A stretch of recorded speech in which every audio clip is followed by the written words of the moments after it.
Give it to me like.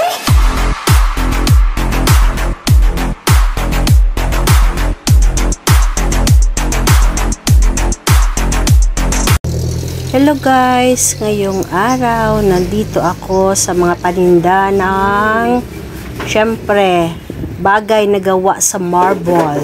Okay?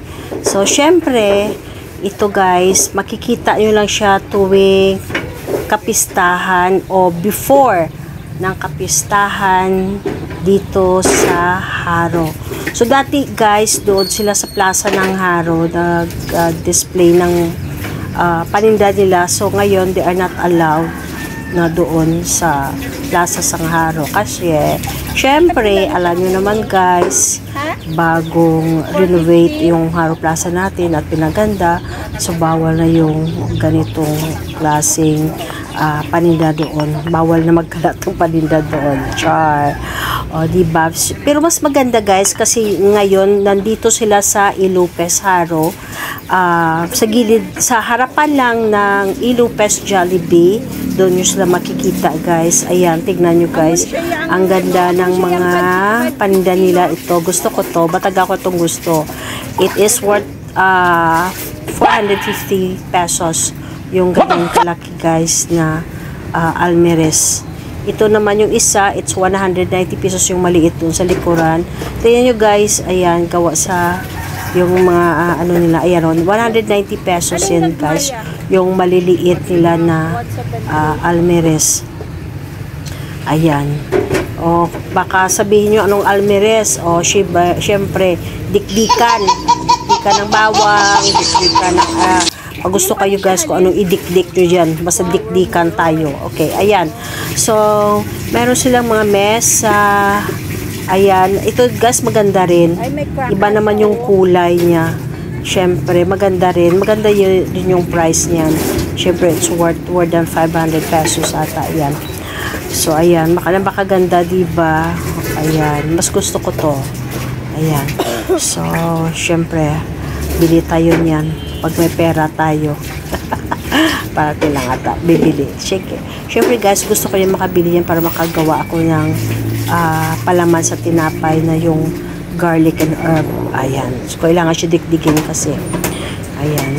Maganda din ito. Ayan. May mga binusang base na paninda. Alam nyo ba guys na itong mga paninda nila na made in marble galing pa ng Romblon. So, bumiyahe talaga sila guys from Romblon going to Iloilo para lang magbinta ng kanilang product tuwing kapistahan dito sa Haro, Iloilo. Kahit malayo pa yung fiesta guys, nasanay din sila na mula noon bago ng kapistahan, bago sumapit yung kapistahan dito ay meron ng paninda. So, kaso lang bawal na doon yung paninda. Siguro, ayan guys, kita nyo nga. Ayan, napakaganda ng mga base nila, o diba? Ayan, multicolor na base nila. Ayan, super duper ganda talaga yung paggawa ng kanilang mga base na iba-iba yung shape at saka design. Ayan, meron ding elephant na marble. Alaala ko tuloy si Daddy. Merong collection nito na elephant at saka horses na gawa sa marble. Mahal pala guys. Tingnan nyo guys yung cup nila kung nakita nyo. Ayan sa likuran. Yung ano nila, yung tasa at saka saucer. Alam nyo ba kung magkano yan? Ayan. Siyempre tinanong ko. That is worth of 600 pesos to 500 yung cost ng bawat isang set na tasa nila.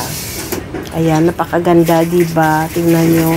Kaso lang guys, ang bigat. Maganda naman siya, pang display lang siguro guys. Pero pag gamitin nyo araw-araw dyan kayo ng kape, Diyos ko, diba? Baka mamamaga yung kamay nyo. Sa sobrang bigat. As in, bigat talaga guys. Try ko kanina buhatin yan. It's so very heavy talaga. Pero napakaganda lang. Pag display siguro. Yeah. Ayan yung tables nila guys. Ayan. Napakaganda. Yung mga tables nila. So, depende sa klase ng color ng gusto mo ng marble. Ayan, meron siyang 30 whites at saka gray. Ayan, at saka merong din itim. Ayan, ito gusto ko guys sa mga tasa na ginawa nila. Gusto ko yung kulay. Napakaganda ng kulay. Yung design niya. Ayan guys, tingnan nyo. Yung paninda nila. O, diba? Maganda. Ayan. Super duper. Napakaganda. Ayan pa. Marami silang paninda guys. Okay guys, so hope you enjoyed to watch my vlog for today. It's Marlboro time. Love you all.